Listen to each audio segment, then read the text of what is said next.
لكن يطلعها دفاعات نادي داخليه. علي محمد عاطف الهدف الثاني. احمد عاطف يحرز الهدف الثاني. طبعا بشكر اللعيبه وبشكر الجهاز الفني وبشكر الجمهور، والف الف مبروك ليهم كلهم.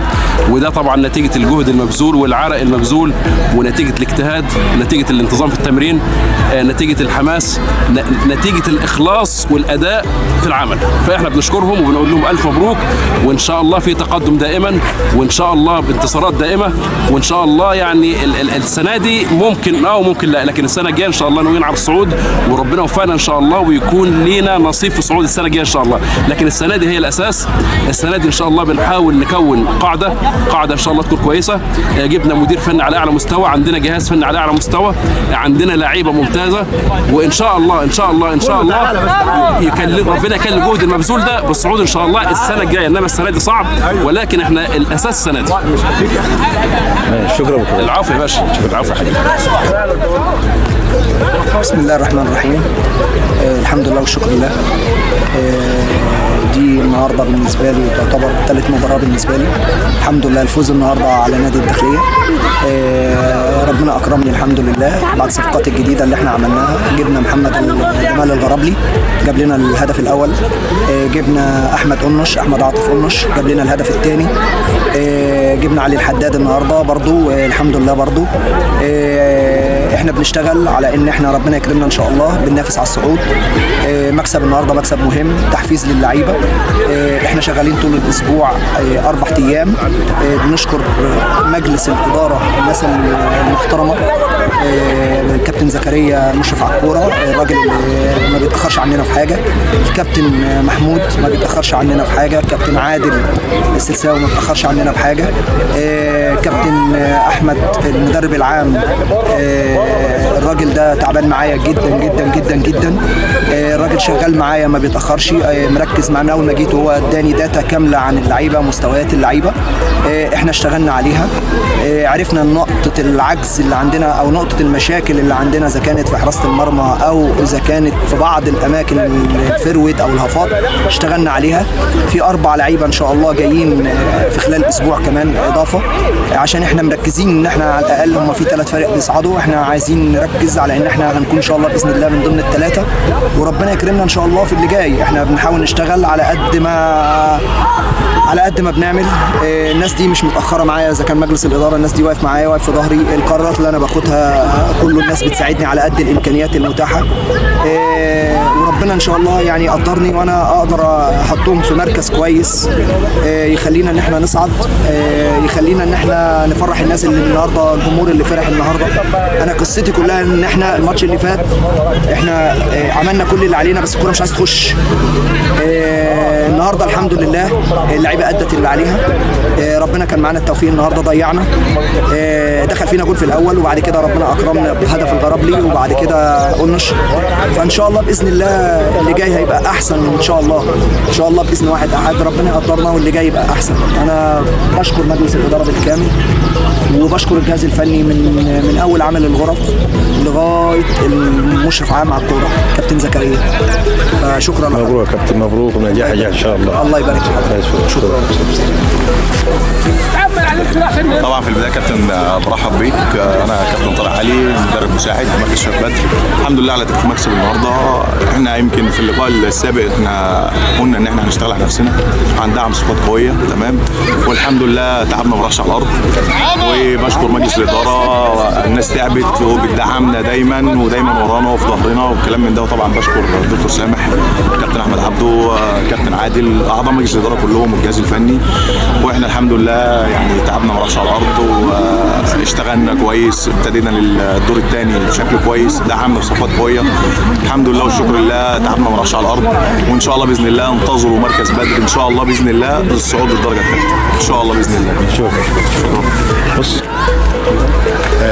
احمد عبده المدرب العام لمركز شباب بدر. انا بشكر الجهاز الفني وبشكر اللعيبه على الاداء اللي عملوه النهارده، بشكر مجلس الاداره اللي وقف في ظهرنا ودعمنا وخلانا نعمل استبدالات بين الدورين، عشان كده النهارده فرقت معانا.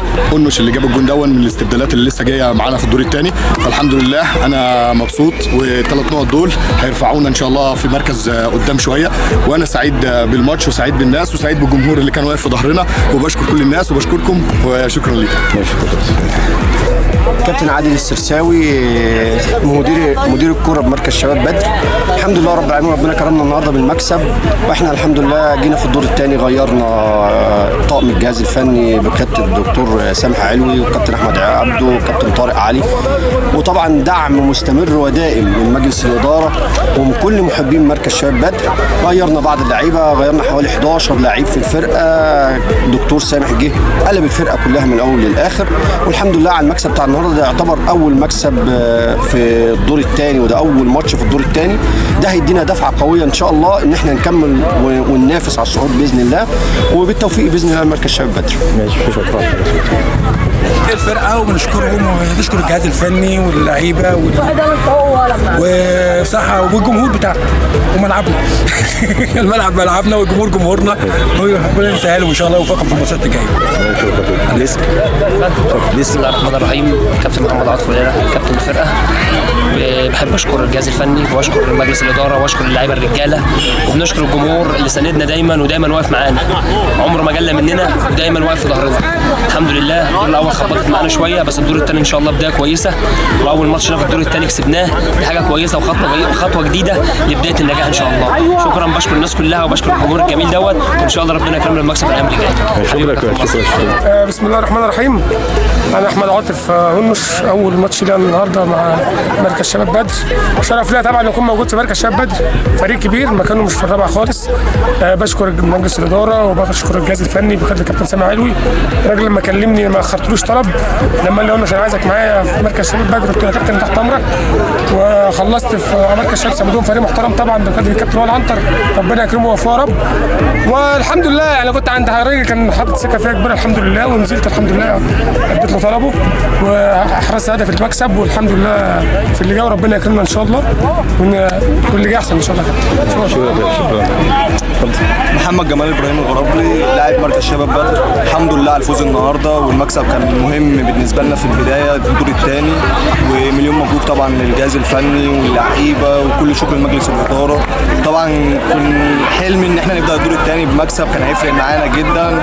ده طبعا جه بعد دعم الجهاز الفني، وجه من بعد دعم مجلس الاداره واللعيبه. احنا كناس جديده احنا اتشرفنا ان احنا دخلنا المكان دوت، لان الناس كبيره وبتتفهم المواضيع بتيجي ازاي وبتتكلم ازاي، وكل حاجه ماشيه بسيستم معين، مبادئ بمعنى الكلمه، نظام، سيستم، كل حاجه ماشيه بحاجه. انت بتعمل حاجه بتلاقي الحاجه ديت مقابل ايه، ما بتنفذش التعليمات. طبعا بيبقى في جهاز فني ليه راي تاني، الاداره اللي ليها راي.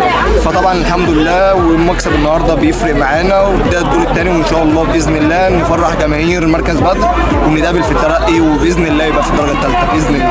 شكرا لكل الدالي.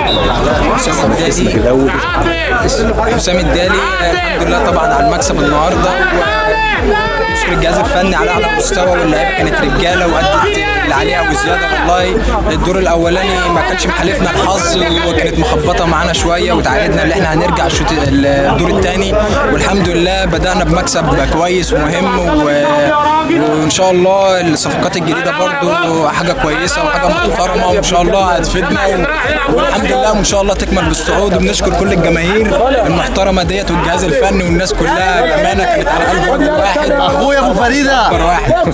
فالحمد لله على المكسب ان شاء الله. قلنش من الصفقات المحترمه، الحمد لله سجل النهارده وربنا نفخ طبعا مصاب، ربنا رجعه بالسلامه، فالحمد لله يعني، وان شاء الله اللي جاي كله خير ان شاء الله. صف النية يا بوكس، صف النية يا بوكس. يلا الحمد لله. اسوأ اتنين في الفرقة. عبد الونش لاعب مركز شباب بدر. الحمد لله ربنا كرمنا النهارده وقدرنا نفرح الناس وعملنا المطلوب مننا، والحمد لله ثلاثة نكون ضايفين بعد كده مع فرقه برضه بتنافسنا على الصعود. ان شاء الله ربنا يكرمنا في اللي جاي، والحمد لله جالنا صفقات جديده وبتاع، والدنيا كويسه الحمد لله. مبروك يا حبيبي.